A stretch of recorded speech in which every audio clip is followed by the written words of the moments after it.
Hey guys, you're welcome back to my channel. My name is Fury. On this channel, you learn how to make beautiful hearts and fascinators. And today, I'll be showing you how I made this beautiful heart. But before we proceed, kindly subscribe to my channel. Click on the bell icon so you get notified each time we post a tutorial video. To my old subscribers, I want to say a big thank you to you. So over here are the materials we need for this fascinator. We have our princess base or already made base. You can mold a base and use for this if you want. We have our flowers. This is called a satin flower, a satin rose flower. I have two of them. Over here I have my feathers. We call it the star feathers here. You can use any kind of feathers you prefer. We have our Alice band right here. We have a trimmings. This is a beautiful lace patch or trimming. It's sold for 3,000 naira in Nigeria. Here we have UHU gum and candle gum. Both, I'm going to be using both of them for this fascinator, for this work. We have our needle with matching color of thread and our scissors. So let's proceed to the next stage. First stage is to glue my lace patch to the base, right where I'm holding, where the arrow is pointing. That is the point or the part or the place where the two edges of the lace patch will meet.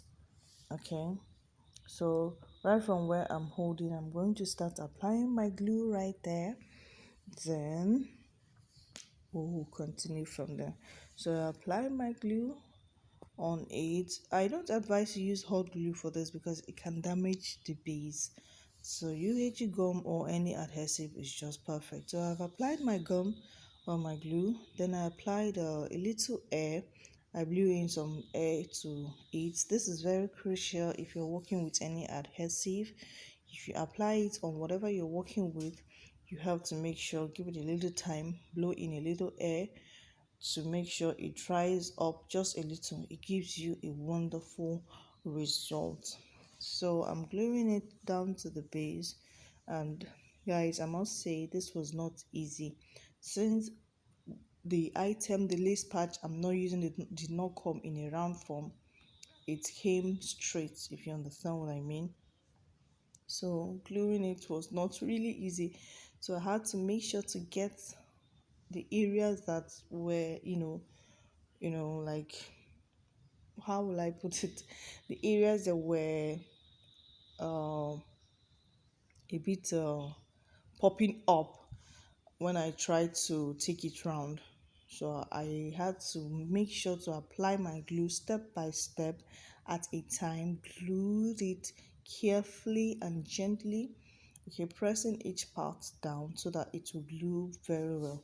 Since the lace patch is came in a straight form, so it was not really easy. I had to take my time carefully, did it gently, and you need to be patient if you when you're doing this or while you're doing this.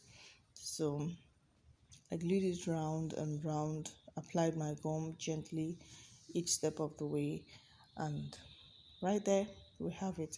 So I'm trying to cut off the excess, just cutting off the excess, and I glued the rest of it down. I'm just trying to press to make sure there are no spaces in between as I was gluing. So right there you have it. This is the first stage. We're done with this. Then we'll move over to the next step.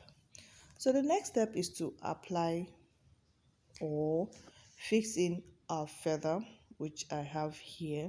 So I got the part or the point I want my feather to be. It's actually the point where the two edges of the patch meet, where I cut off, if you can see very well.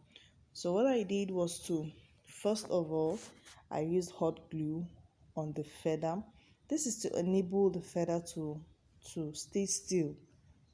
Let me just put it that way, so that if I'm sewing, I won't have to start struggling with the feather or lose the point where I really want the feather to sit. So I applied the hot glue and I glued it down to that part, to that spot. So the next step is to start sewing with my needle and my thread. Okay, so I'm sewing it down to the base and I'm using invisible tacking. So what does this mean? It means you have to pass your needle right through where it came out from initially, like what I'm doing there. So I had to pass it through where the thread came out from. Okay, this is to make sure that your thread does not show behind, at least possibly it does not show behind the base. So I just tacked it down as much as I could. So the next step is to attach my flower, the satin flower. So two ways to do this, guys.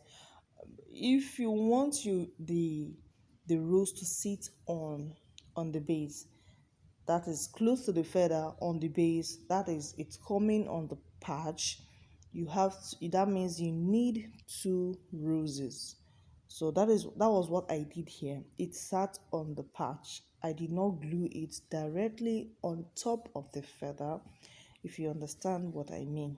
So when I did this, I glued it down to the patch, down to the base. So I just finished up on that to make sure it is well glued, and that is it. So second step is to glue on the feather. So this is the second rose coming directly behind the first one. I've applied my hot glue, so I will stick it behind the first one. So guys, this gives it a different effect entirely behind. So you have the rose after making your fascinator. When the fascinator is ready, you have the rose showing very well, you know, at the front view, and also behind the fascinator it's also looking gorgeously, you know, it's also looking so beautiful. Please mind my English. So I use two roses here. So the second step is to actually glue your rose down to your feather, on top of the feather. So if you're doing this, you have to like spread it. When you glue it, you have to, open it up a little to close the down part so that the feather will not show very well. So I use two here. This is one method. The second method is to bring your flower on top of the feather. So I have attached my Alice band. I just glued it down. I tried it on my mannequin. I got the spot I wanted it to be. Then I used hot glue to glue it down.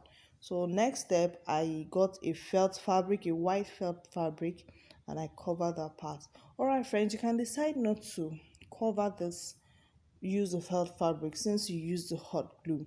So the main essence for this felt is to actually cover, if you sew, if you're going to be sewing, is to cover the thread, or if you glue or sew, if you have gum showing, or that, you can also use the felt to cover it. So this is what we have, friends. I hope this tutorial was helpful. If it was helpful, don't forget to give it a thumbs up, share, like, and comment. Thank you so much for watching.